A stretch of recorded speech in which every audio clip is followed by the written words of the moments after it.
देखिए, आप लोग कोशिका को पढ़ लिए थे, एक पार्ट हमने पढ़ाया था बहुत अच्छे तरीके से, कुछ चैप्टर्स कुछ बातें हम पढ़ा दिए थे। लेकिन आज है, कोशिश कीजिए कि आज ज़्यादा से ज़्यादा हम लोग सीख सके, है ना। समय कम है, बहुत ज़्यादा सीखने की ज़रूरत है। वैसे अगर 9th क्लास ले लीजिएगा तो ये उसका पहला चैप्टर है, जिसको बहुत अच्छे से पढ़ना बहुत ज़रूरी है। और कोशिका के बारे में आप जान लीजिए कि अगर आप बायोलॉजी पढ़ने वाले हैं और कोशिका में अगर आप कोशिका नहीं समझ पाते हैं तो आप बायोलॉजी, पूरी की पूरी बायोलॉजी आपको समझ में नहीं आएगी। अगर बायोलॉजी को समझना है तो आपको कोशिका चैप्टर को बहुत बढ़िया से समझना पड़ेगा। अगर आपको कोशिका नहीं समझ में आ रही है तो आप बायोलॉजी का एक चैप्टर भी समझ नहीं पाइएगा। ये समझ सकते हैं कि जिस तरह से कोशिका किसी भी जीव शरीर का माने क्रियात्मक और संरचनात्मक इकाई है, तो आप इस बात को भी जान लीजिए कि यह बायोलॉजी सब्जेक्ट का संरचनात्मक एवं क्रियात्मक चैप्टर है। समझ में आ रही है बात ना। इसके बिना आप बायोलॉजी में एक कदम आगे नहीं रख सकते हैं, तो नहीं रख सकते हैं। इस बात को मूल रूप से आप समझने की कोशिश कीजिएगा, ठीक है। आपको हमने पढ़ा दिया था, इस बहुत जल्दी जल्दी बताइएगा कि कोशिका को हम लोग बायोलॉजिकल भाषा में साइटो बोलते हैं। इसका अध्ययन साइटोलॉजी कहलाता है ना। इसकी खोज किया था रॉबर्ट हुक ने। जीवित कोशिका की खोज किया था लिवेनहॉक ने। इसके बाद हमने आपको बताया था कि सबसे बड़ी कोशिका, दुनिया की सबसे बड़ी कोशिका शुतुरमुर्ग का अंडा होता है, और सबसे छोटी कोशिका जो होती है वह प्लाज्मा, है ना, कोशिका होती है ना। सबसे छोटी कोशिका का क्या बताए थे? माइक्रोप्लाज्मा हम लोग बोले थे। इसके बाद आपको अगर हम लोग अपने मानव की चर्चा करें तो मानव में सबसे छोटी कोशिका जो होती है वह आपका स्पर्म है, जो नर में पाया जाता है, और सबसे बड़ी कोशिका जो है अंडाणु है, जो मानव में सबसे बड़ी कोशिका के तौर पर है। हमने ये भी बताया था कि आपकी लंबी जो कोशिका है उसका नाम क्या है? तो तंत्रिका कोशिका है, न्यूरॉन है कि नहीं। और अगर हम लोग इसको हम लोग चर्चा कर लें तो आप इस बात को समझ लीजिए कि वह कौन सी कोशिका है जिसका कोशिका का विभाजन, माने कौन ऐसा अंग है जहां कोशिका का विभाजन सबसे ज्यादा होता है? तो लीवर में। और सबसे कम कोशिका का विभाजन होता है ब्रेन में, न्यूरॉन में, है कि नहीं। ये सब सारे चीज पढ़ लिए हैं। कोशिका जो है से यह हमारे शरीर की सबसे छोटी इकाई के तौर पर माना गया है। इकाई बोले तो जैसे मान के चलिए कि एक जीव को जिंदा रहने के लिए, है ना, ऊर्जा की आवश्यकता है ना, ऊर्जा के परिवहन की आवश्यकता है, श्वसन की आवश्यकता है ना, हमारे शरीर में गति करने की आवश्यकता है। तो जिस तरह से हम लोगों के शरीर में जरूरत है, उसी प्रकार से हमारे शरीर का जो निर्माण हुआ है कोशिकाओं से, है ना, वह कोशिका ही एक ऐसा अंग है हमारे शरीर में, कोशिका ही एक ऐसी यूनिट है हमारे शरीर की, है ना, जो मानव की तरह या जंतु की तरह हर कार्य स्वयं से कर सकते हैं। इसीलिए उसको इकाई के तौर पर देखा गया है ना, कि यह सबसे छोटी इकाई है। हम लोग कोशिका के अंगों का थोड़ा अध्ययन कर लेते हैं आज। किसका अध्ययन कर लेते हैं? कोशिका के अंग का। आप लोग सरसरी निगाह से देख ले, हालांकि आप लोग को हम पढ़ा दिए हैं, इसके बावजूद भी थोड़ा एक बार देख लीजिए सरसरी निगाह से कि कोशिका के अंग कौन कौन से हैं। तो आप यहां से पढ़िएगा, कोशिका के अंग के प्रकार पढ़ लीजिए या कोशिकांग कह लीजिए। कोशिका का अंग कोशिकांग कहलाएगा, है ना। तो हम लोग पढ़ लेते हैं कोशिका अंग, कोशिकांग। तो कोशिकांग में सबसे पहले आप लोग देख लीजिए कि कोशिका झिल्ली होती है। देखिए, कोशिका झिल्ली होती है। आपको हम बता दें कि सजीव के तौर पर जंतु भी आते हैं सजीव में, और पादप भी आते हैं। जो इधर से उधर घूम सके जंतु, और जो स्थिर खड़ा रहे, खाली इधर उधर ऐसे ऐसे होते रहे, है ना, अप डाउन करते रहे, वो है पादप, है ना। पादप और जंतु में सिर्फ यही अंतर है, बाकी दोनों भोजन करते हैं, दोनों श्वसन करते हैं, है ना। दोनों जो है से सजीव हैं, दोनों जो है से क्या है ना। हम लोगों को उनमें जो है से बड़ी समानता है। जंतु और पादप में बहुत चीजों की समानता भी है, और कुछ विषमताओं की वजह से वह पादप कहलाता है, और कुछ विषमताओं की वजह से हम जंतु कहलाते हैं, है कि नहीं। तो इसलिए वो भी एक सजीव है। कोशिका अंग में सबसे पहला हम लोग कोशिका झिल्ली के बारे में ध्यान दे देंगे। यह कोशिका झिल्ली जो होता है, कोशिका झिल्ली जो होता है इसलिए होता है कि ताकि कोशिका के अंग इसमें व्यवस्थित रह सकें। कोशिका के अंगों को रखने की जगह को ही क्या कहते हैं? कोशिका झिल्ली कहते हैं। याद रखिएगा इस बात को, कोशिका के है ना अंगों को रखने की जगह को ही क्या कहते हैं? कोशिका झिल्ली कहते हैं। ये कोशिका झिल्ली है, यह प्रोटीन की बनी होती है। किसकी बनी होती है? प्रोटीन की बनी होती है। इसको हम लोग मेम्ब्रेन भी कहते हैं, प्लाज्मा मेम्ब्रेन भी कह सकते हैं। कोशिका झिल्ली को हम लोग प्लाज्मा मेम्ब्रेन भी कह सकते हैं। आप इसमें समझिएगा।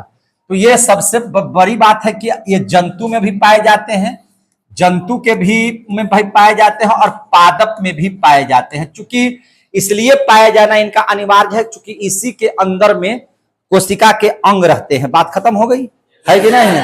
इसी के अंदर में ही रहते हैं, इसलिए इनका होना बहुत जरूरी है। इसके बाद मैंने कहा कि ये प्रोटीन का बना होता है, तो ये प्रोटीन का ही बना होता है तो रहता है, तो रहता है।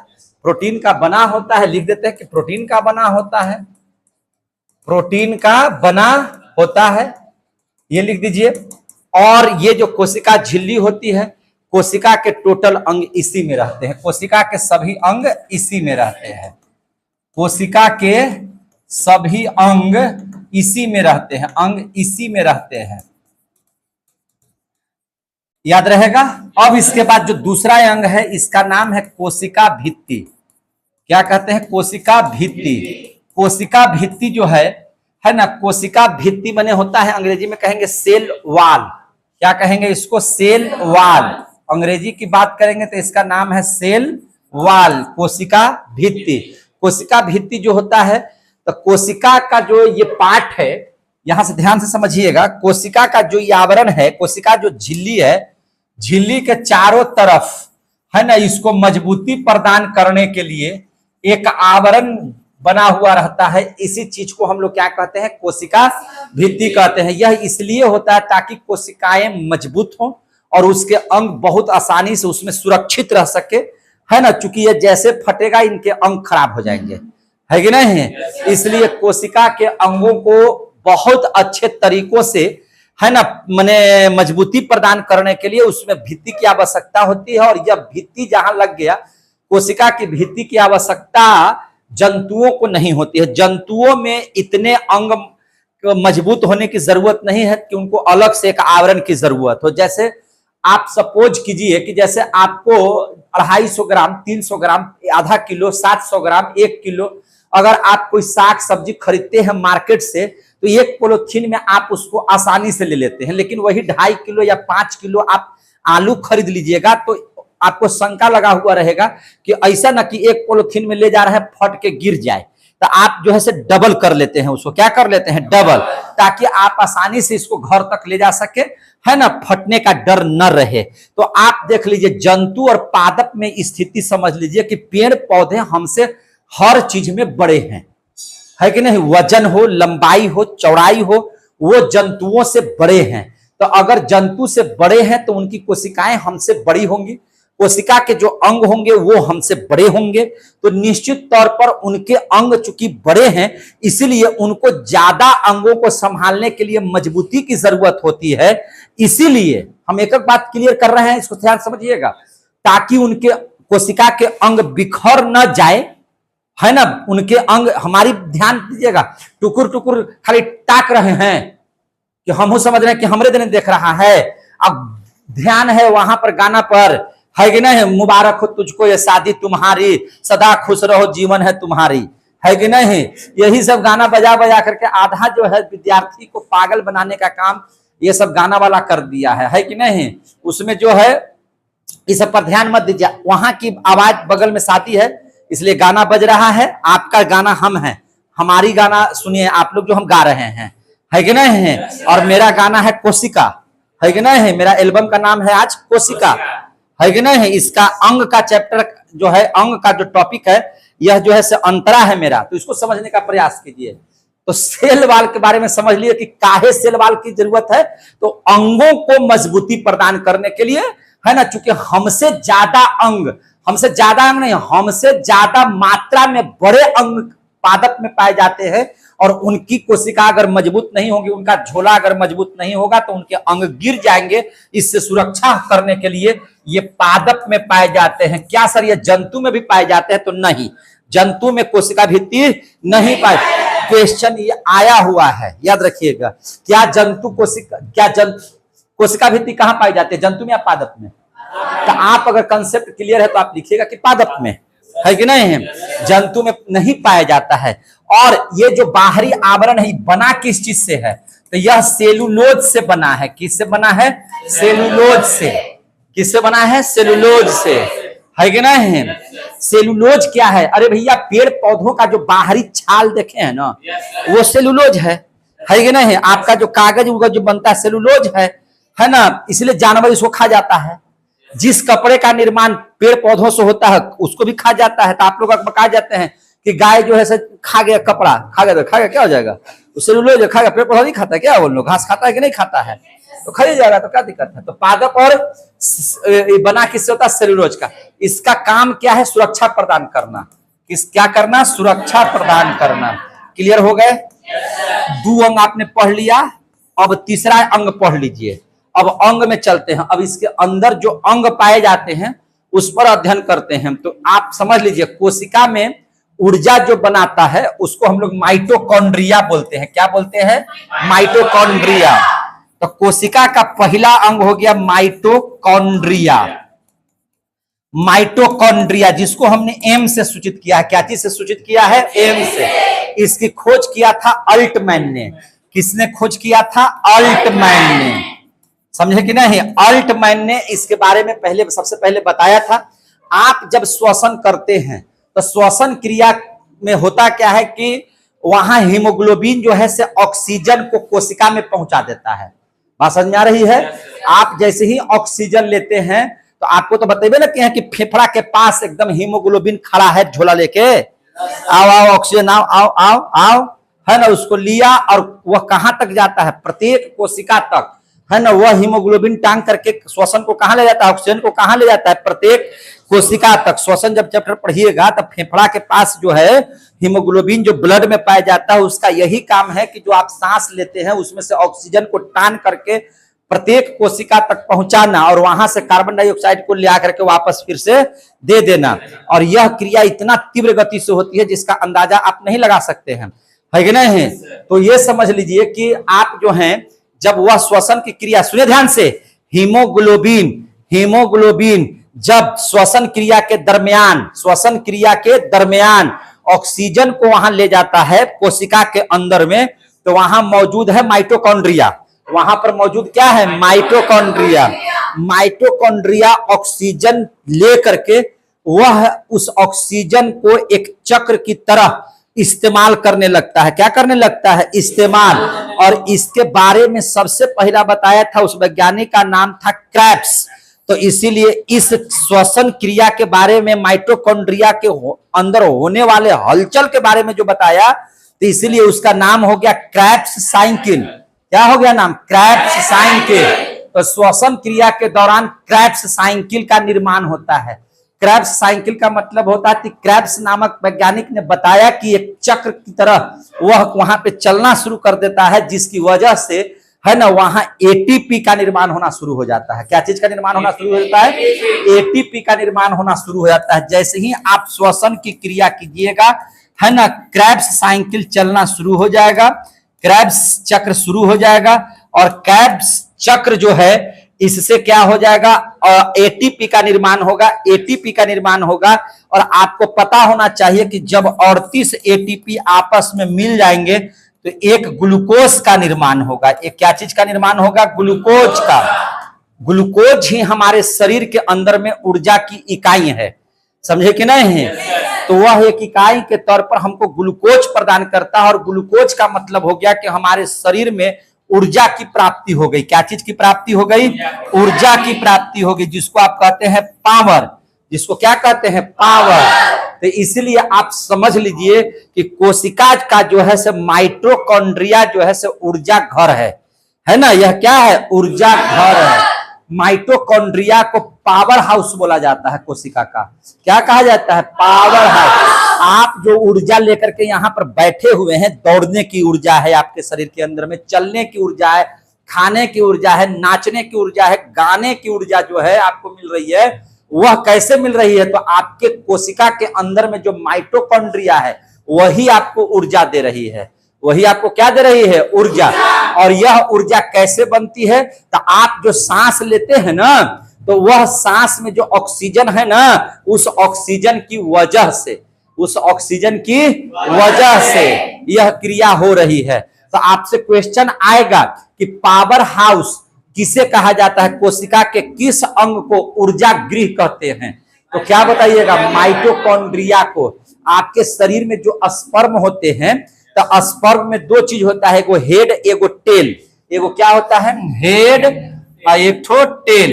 तो इस टेल में माइटोकॉन्ड्रिया ऊर्जा जो है ना, फ्रक्टोज के रूप में सिंचित रहती है, जिसकी वजह से यह आगे की ओर विकास करता है। यह क्या करता है? आगे की ओर विकास करता है, आगे की ओर बढ़ता है। समझ में आ गई बात?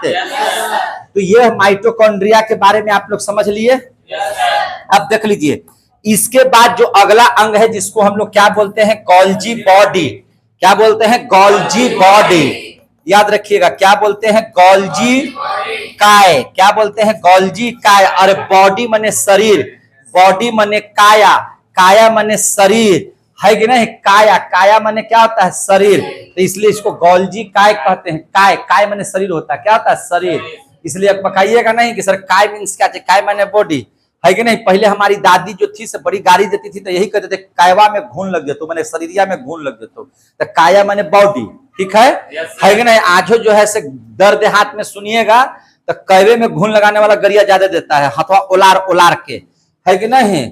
आप लोग दिए है कि नहीं? गाड़ी नहीं दिए तो आज से दीजिएगा 2-4 गो के, है ना? गोल्जी काय, है ना? कैवा में घून लग, गाड़ी सीख लो। और तो गाड़ी सीखना है तो ज्यादा नहीं, गाली जैसे देखिए, हम लोग कभी कभी लगता है कि हम लोग बहुत ज्यादा जो है ना, हम लोग शर्माने वाले नहीं है। लड़का को शर्माने वाला नहीं माना जाता है, लड़कियों को शर्माने वाला माना जाता है। लेकिन हमने सुना है बाबू, हल्दी के समय में जो गाली पड़ता है, शादी में जो खुलेआम गाली देती है ना, और उतना ना उलट के पलट के तार में अझुरा करके गाली देती है उन लोग, है ना, कि शर्म नहीं लगता है कि सामने मने पापा बैठे हैं, सामने जो है ससुर बैठे हैं, है ना? एकदम बेहतरीन बेहतरीन जब लेडीज गाली देगी ना, तब हमको उस समय लगता है कि लड़कियां जो होती हैं, औरतें लज्जाशील नहीं होती हैं, है कि नहीं? इतना बढ़िया से उस समय तो कम देगी। मट्टी कोड़ाई वाला रस्म देखे कि नहीं? मत कहिए, का फुआ का ननद, है कि नहीं? का दादी और का नानी के ऊप बेइज्जती सब करता है, फुआ के तो कोई नहीं छोड़ने वाला है कि नहीं? इतना भयंकर भयंकर गाली सब देता है कि अगर गलती से लड़का गाली को अगर सुन ले तो कान से खून निकल जाएगा। और क्या बोलती हैं? और क्या बोलती हैं? और क्या बोलती हैं कि गाली राम जी को भी पड़ा था। वो राम जी के एक बार गाली बढ़िया से वहां पे मिला होगा, तो ढंग से मिला होगा। उस गाली को लोग इतना न प्रचार कर रहे हैं कि एकदम लगता है कि एकदम सीधे सीधे मार हो जाएगा। और उतना भी होए, हित नाता तक होए तो ठीक है, पंडित जी को भी कोई नहीं छोड़ने वाला है ना? पंडित जी के टिकिया हते हते, अब पंडित जी के टिक से तोरा क्या मतलब है? से हमने जवाब, है कि नहीं? ये प्रॉब्लम है। उतना भी चलेगा, ठीक है, पंडित जी हो सकता है गाली सुनने वाला, ये कैमरामैन वाला की क्या गलती है कि नहीं? मैंने बराती दिन से अगर कैमरामैन आया तो लड़कियों वाला इतना गाली देता है कि मत कहिए। ये सब जो परंपरा है, गाली होना चाहिए, लेकिन गाली एक ऐसा भी होना चाहिए ताकि जो है थोड़ा मर्यादा रहे। एकदम खुलेआम, जो पाठ का नाम आप नहीं जानते हैं, बायोलॉजी में भी हम लोग नहीं बताते हैं उस पाठ का नाम, एकदम खुलेआम थोड़ा ढंग से बताते हैं। लेडीज लोग ना, गांव घर की लेडीज लोग एकदम उस अंग का नाम इतना प्रेम से लेगी ना, है कि नहीं, कि भैया लगेगा ना कि ये बहुत अमृत है। तो थोड़ा पर्दा में रहिए, है ना, बढ़िया से सब कार्यक्रम हो, इसका प्रभाव पड़ता है समाज में, है कि नहीं? तो इस सबको भी देखना है और गोल्जी बॉडी को भी हम लोगों को देखना है। तो आप लोग पढ़ लिख रहे हैं तो इस बात पर ध्यान रखिएगा, थोड़ा रस्म में होना चाहिए, है कि नहीं? अब इसका मतलब ये नहीं है कि सब मैंने कहां कहां डोला देता है, कहां कहां पकड़ लेता है, कहां कहां एकदम ये क्या करता है, आगे डोले पीछे, और वो सब हो जाता है। तो गोल्जी बॉडी भी जो है, गोल्जी काय जो है, बॉडी जो है, इसको ध्यान समझिएगा। आपके शरीर में माइटोकॉन्ड्रिया में ऊर्जा बना, आपके शरीर में माइटोकॉन्ड्रिया में ऊर्जा बना। अगर ये माइटोकॉन्ड्रिया में ऊर्जा है और उसका इस्तेमाल करवाने वाला कोई नहीं रहे, समझे कि नहीं, तो वह ऊर्जा बन करके तैयार है, क्या फायदा। जैसे घर में खाना बन करके तैयार है, कोई परोस के देने वाला है ही नहीं है, तो क्या खाना अपने अपने मुंह में ढुक जाएगा? नहीं। तो आपके शरीर में कार्य करने के लिए, आपके शरीर में ऊर्जा देने के लिए कोई ना कोई चीज चाहिए ना। जैसे हमको गाड़ी भी है, शरीर भी है, गया जाना है, तो खड़ा रहेंगे तो गया चल जाएंगे? गाड़ी पर बैठिए, गाड़ी पर चालू कीजिए, तब ना गया पहुंचिएगा। तो परिवहन का काम, ऊर्जा को एक स्थान से दूसरे स्थान तक पहुंचाने का काम किसका है? गोल्जी बॉडी का। क्लियर हो गया? आपको, जैसे आप क्रिकेट खेलते हैं, तो क्रिकेट खेलते हैं, बैट ऐसे पकड़ ले हैं, तो भैया ये जो चीज है, हाथ जो है, छक्का लगाने के लिए आपको हाथ की जरूरत है। तो हमको ऊर्जा यहाँ पे चाहिए ना। हम दौड़ रहे हैं तो पांव को ऊर्जा चाहिए ना। हम बोल रहे हैं तो हमको मुंह को ऊर्जा चाहिए ना। कैमरवा मैनवा वाला कैमरवा ऐसे से कर रहा था, उसको आँखिया में ऊर्जा चाहिए ना। तो जहां जहां जिनको जहां पे ऊर्जा की आवश्यकता है, उस शरीर से प्रत्येक कोशिका के माइटोकॉन्ड्रिया से ऊर्जा निकाल निकाल करके उस अंग तक पहुंचाने के लिए कोई ना कोई बॉडी चाहिए ना। उसी बॉडी का नाम क्या है? Golgi body. उसी बॉडी का नाम क्या है? Golgi body. तो यानी कि इसका काम क्या है? परिवहन करना। किसका परिवहन करना? तो ऊर्जा का परिवहन। ऊर्जा कहाँ रखल है? माइटोकॉन्ड्रिया में। क्लियर हो गया? तो माइटोकॉन्ड्रिया में जो ऊर्जा संचित है, उसको उठा करके शरीर के जरूरतमंद जगह पर पहुंचाने का कार्य किसका है? गोल्जी बॉडी का है। तीसरा, पांचवा आइटम देख लीजिए। शरीर में आपका बिना पानी के, जैसे देखिए पानी की इतनी आवश्यकता है, पानी की इतनी आवश्यकता है मेरे भाई कि पानी के बिना आदमी निर्जीव चीज भी नहीं चलता। जैसे रेडी वाटर में पानी नहीं डालिए तो गाड़ी चलेगी? जनरेटर में पानी नहीं डालिए तो चलेगा? तो भैया ये बहुत जरूरी चीज है।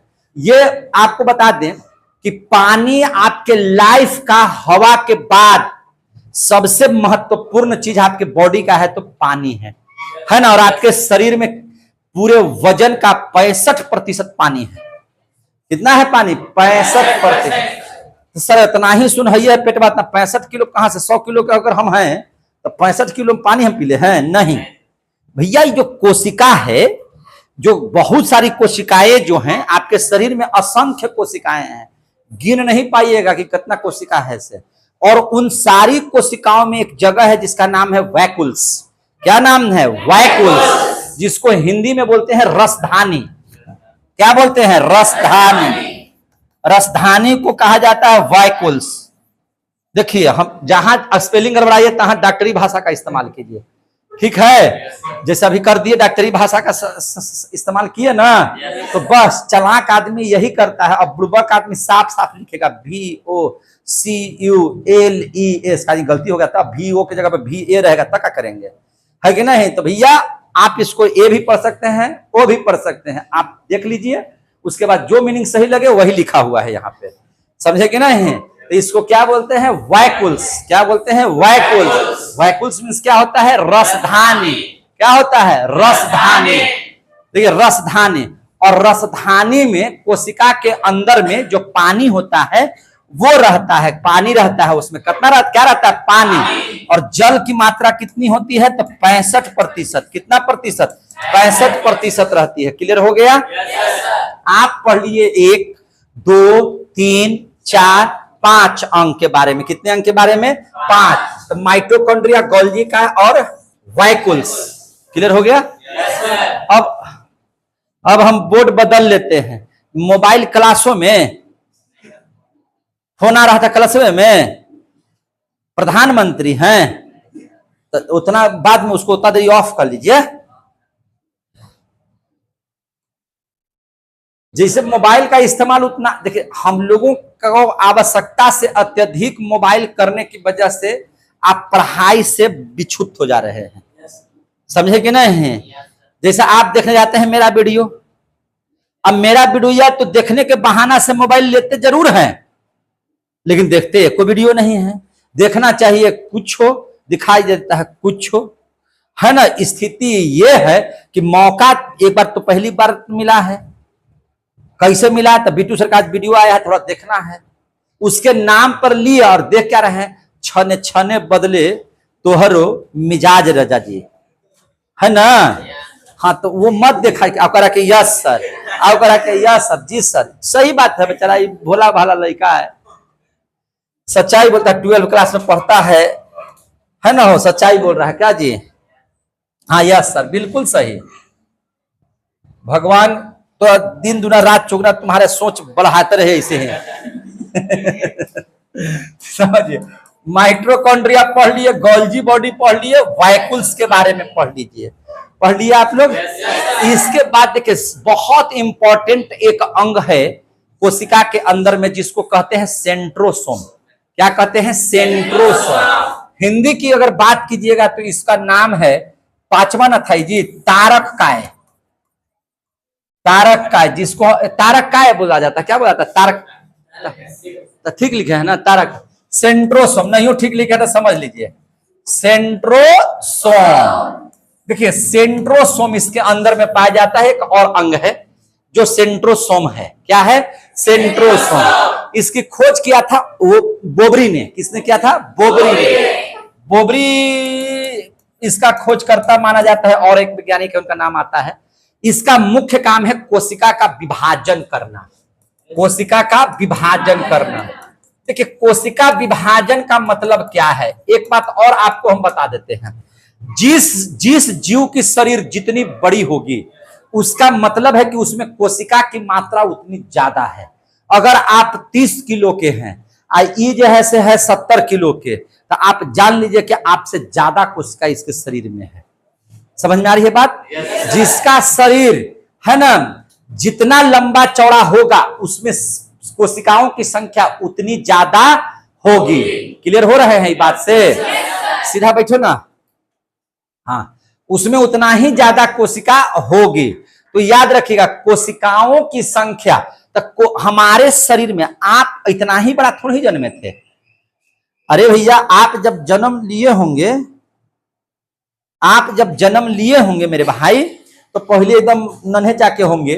धीरे धीरे धीरे धीरे आपके शरीर में माने आपका बढ़ाव हुआ, आपके अंग बढ़े, आप जवान हो गए, है ना। तो यानी कि आपके शरीर में अंगों का विकास कैसे होता है, या कभी कभी आपको गिर पड़ गए, माथा कपार फूट गया, हाथ टूट गया, कट छट फट गया, तो देखते हैं आपको कुछ दिन के बाद वो ठीक हो जाता है। क्या हो जाता है, ठीक।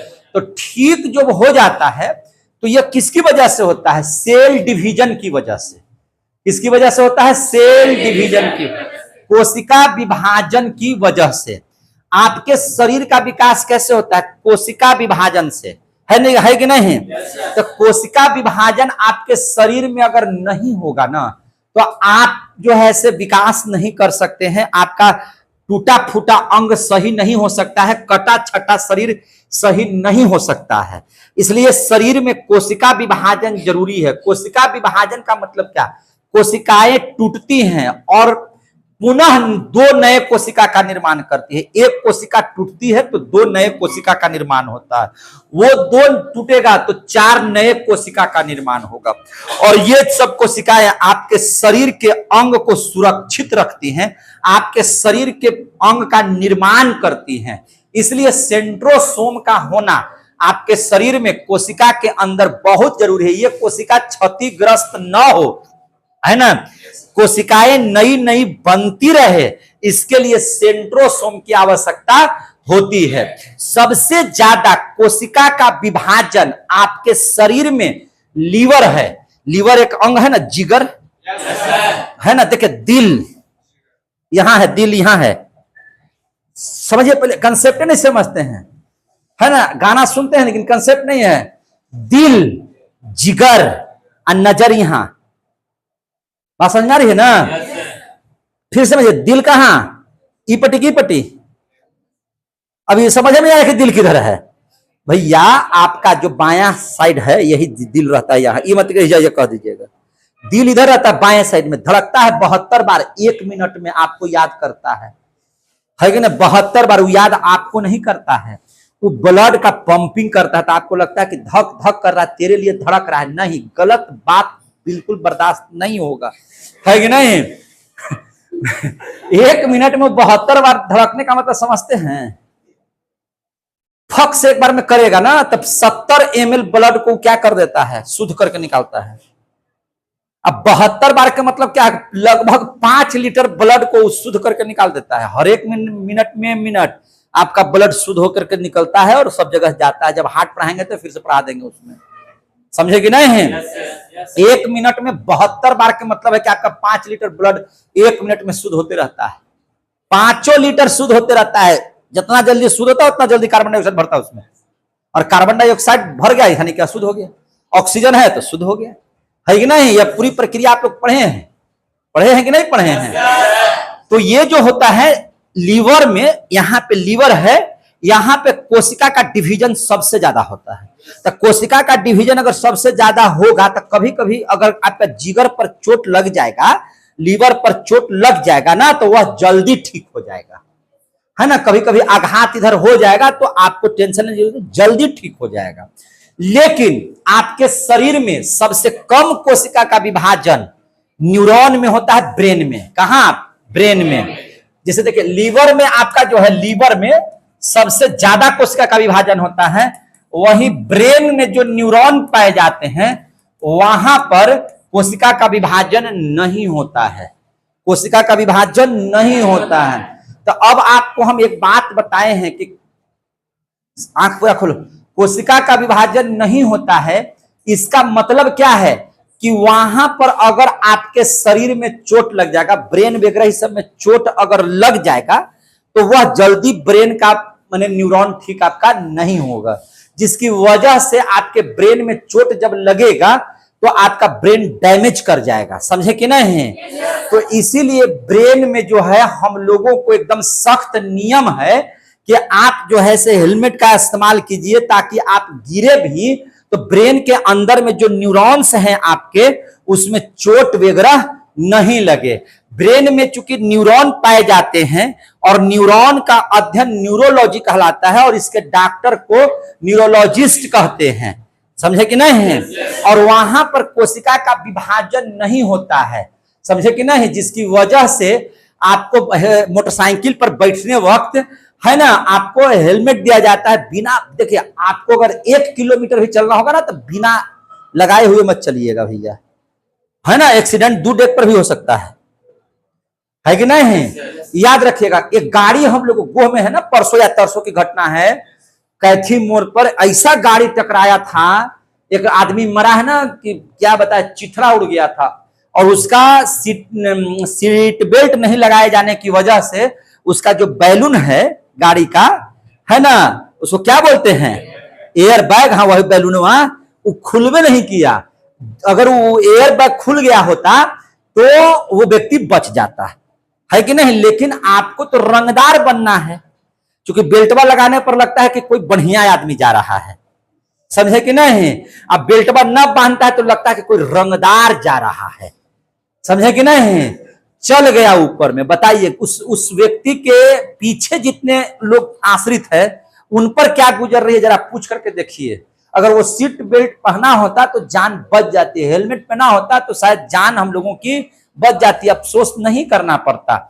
इसलिए थोड़ा इस्तेमाल उसका करना चाहिए हर एक लोगों को, है कि नहीं है? चूंकि आपके सुरक्षा आप हैं तभी तो गाड़ी पर चढ़ रहे हैं, है कि नहीं है? तो हमने देखा, आज ही की बात हम बता रहे हैं, हम सच्चाई रियलिटी बता रहे हैं आपको।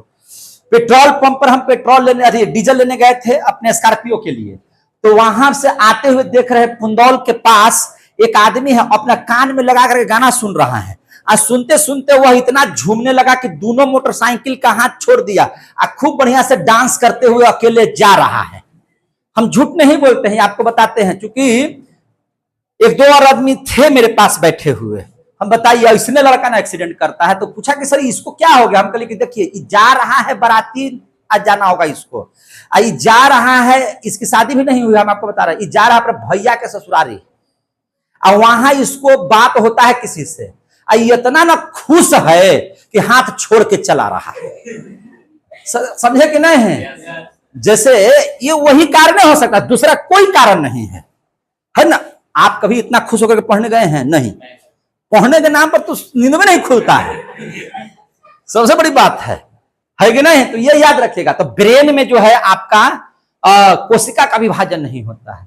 तो सर जब ब्रेन में कोशिका का विभाजन, ट्यूमर कैसे हो जाता है? चूंकि कैंसर की परिभाषा है कि आवश्यकता से अत्यधिक कोशिका का विभाजन ही कैंसर कहलाती है कि नहीं? तो सर उसमें कैंसर काहे हो जाता है? कैंसर का प्रथम चरण वही है, क्या चीज?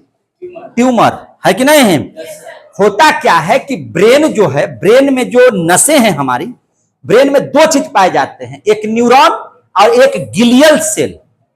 ये 90% है और गिलियल सेल 10% है। भैया न्यूरॉन में सेंट्रोसोम नहीं पाए जाते हैं। देखिए छन छन गा रहा है कि नहीं गा रहा है? देखो देखो ना, गा रहा है ना, हॉल में बैठे।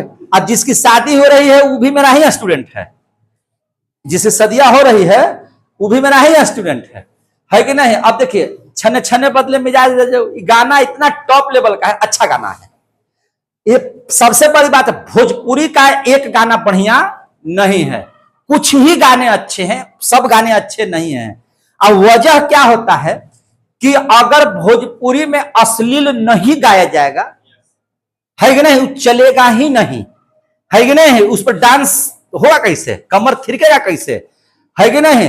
तो वो अश्लील बनाया जाता है जानबूझ करके। लेकिन कुछ सभ्य गाने हैं जिसको प्रमोट करना चाहिए, लेकिन बाकी का नहीं है। क्योंकि देखिए भोजपुरी जो है आप अपने परिवार के साथ बैठ करके नहीं सुन सकते हैं। उसका गाना सुन सकते हैं परिवार के साथ? कखनी पति के क्या कह देगा, इन लोगों का गाना हीरोइन पर नहीं आता है, याद रखिएगा। वो आएगा भौजी पर, वो आएगा साली पर, भैया के दूध को साली, एगो करिया तो एगो गोरबाड़ी, इस तरह का गाना आएगा, है ना? मैंने कुल मिला जुला। हीरोइन इसका देखे हैं कि नहीं? भोजपुरी का हीरोइन देखे हैं? किसी को उठाइए, देसी गाय को पूरा मोटा थलथल लेके चले आइए, कम पैसा में नचा दीजिए, भोजपुरी की हीरोइन हो गई। किसी की सूरत की आवश्यकता नहीं है, मूरत की आवश्यकता नहीं है, कलाकारी की आवश्यकता नहीं है कि नहीं? उसमें जो है आपको बहुत ज्यादा एटीट्यूड, इस सब की जरूरत नहीं है। मने कहां से ले आएगा आपको भी पता नहीं। मालूम चला कि तो कल देख रहे थे सब्जी बेच रही थी कि कहां से हीरोइन कैसे बन गई। ऐसा ऐसा हीरोइन है, कोई क्वालिटी की जरूरत नहीं है। तो उन सभी चीजों से बचना है और भोजपुरी से दूर रहना है। हालांकि कुछ गाने उसके अच्छे हैं, है कि नहीं, जिसको हम लोगों को सुनना भी चाहिए। भक्ति गाना उसका बहुत अच्छा अच्छा आता है ना। बाकी उन लोगों का भी बेचारा के गलती इस बात का है कि अगर पैसा खर्च कर रहा है तो कमाना चाहिए। अगर हम लोग कहते हैं कि अश्लील गाना है तो सुन रहे हैं तबे ना वो चल रहा है। देखते हैं एक वो गाना निकालता है, रात दिया बुता के काका किया तब 50 मिलियन, 50 मिलियन कम बोल दिया, 100 मिलियन, 200 मिलियन, 500 मिलियन, चलता है कि नहीं चलता है? नदी बीच नैया डोले, सैया मोर ऐसे डोले तो ओकर सैया ऐसे डोले, है ना। ये सब जो गाने हैं ये सब क्यों चल रहा है? आखिर हम देख रहे तभी तो उसका व्यू बढ़ रहा है।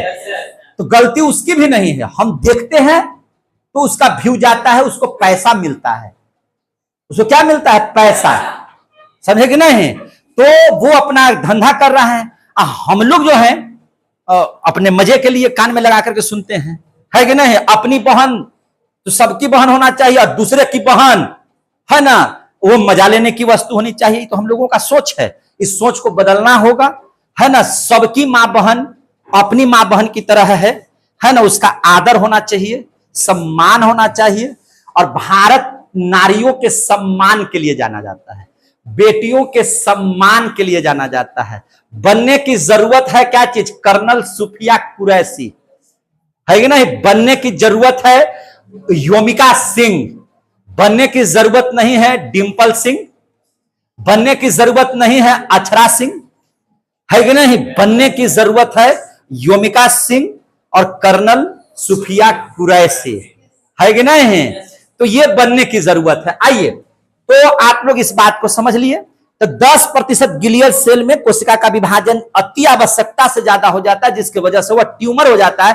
कैंसर से पहले ही ब्रेन डैमेज कर जाता है, नसें फट जाती हैं, ब्लड निकल जाता है, आदमी मर जाता है। इसके बाद एक और अंग है, छठा जो अंग हम लोग पढ़ेंगे, अंतःप्रदवी जालिका।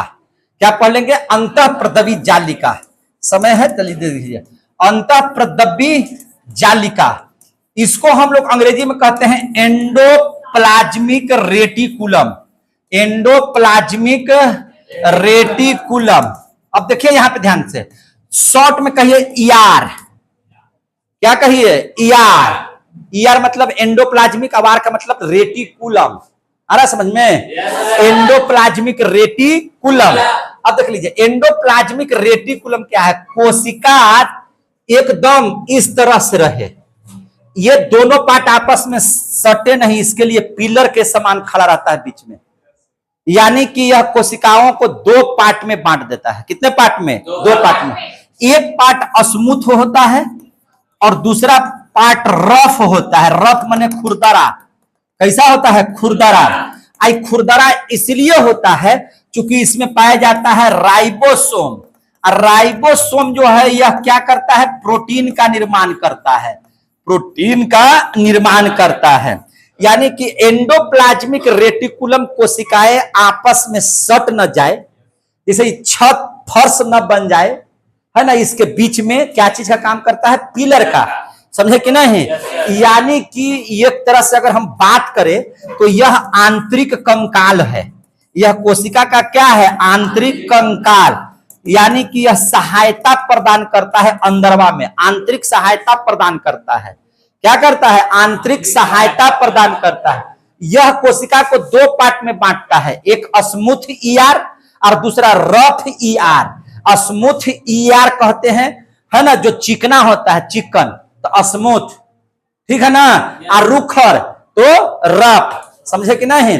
रफ इसलिए होता है क्योंकि उसमें राइबोसोम पाया जाता है, इसकी वजह से वह रफ होता है और वहां पे प्रोटीन बनता है। और जहां स्मूथ होगा तो वह चिकना होगा, जैसे मक्खन चिकना होता है तो वसा है वो, घी चिकना होता है वसा है वो।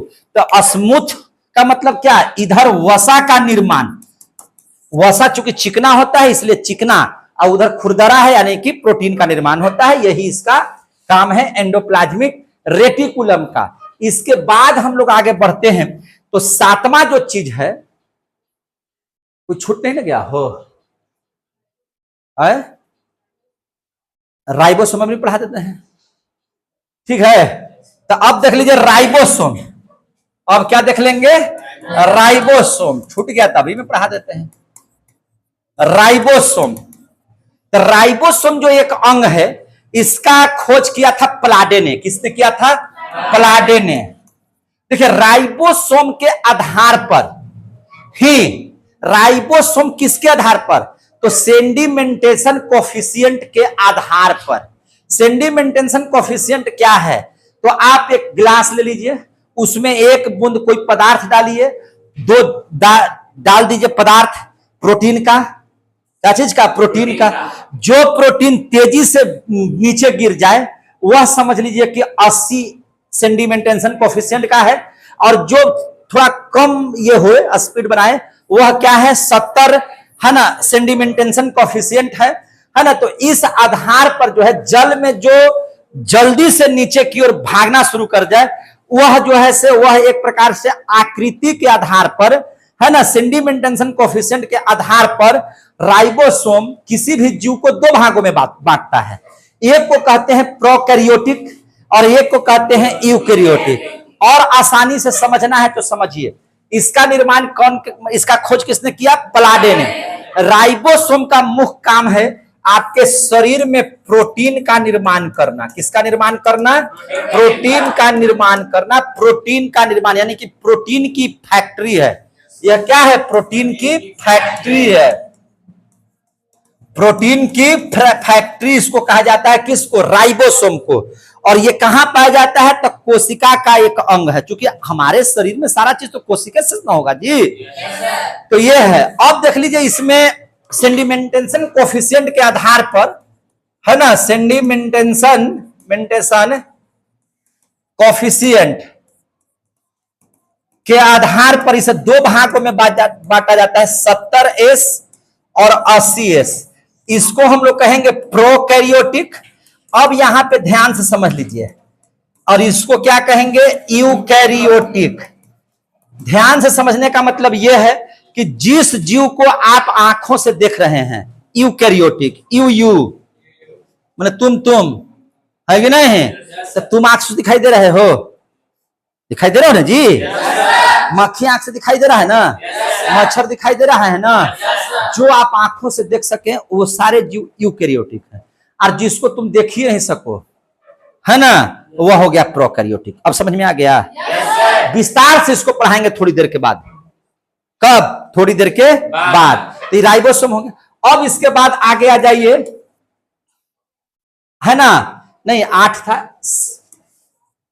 9वां में आ जाइए, जिसको हम लोग कहते हैं केंद्रक। क्या कहते हैं? केंद्रक। क्या कहते हैं? केंद्रक।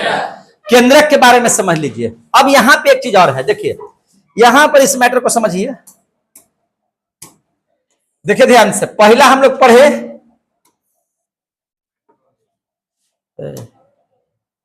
Mitochondria, mitochondria, Golgi body, vessels, centrosome, endoplasmic reticulum, ribosome. पढ़े कि नहीं पढ़े?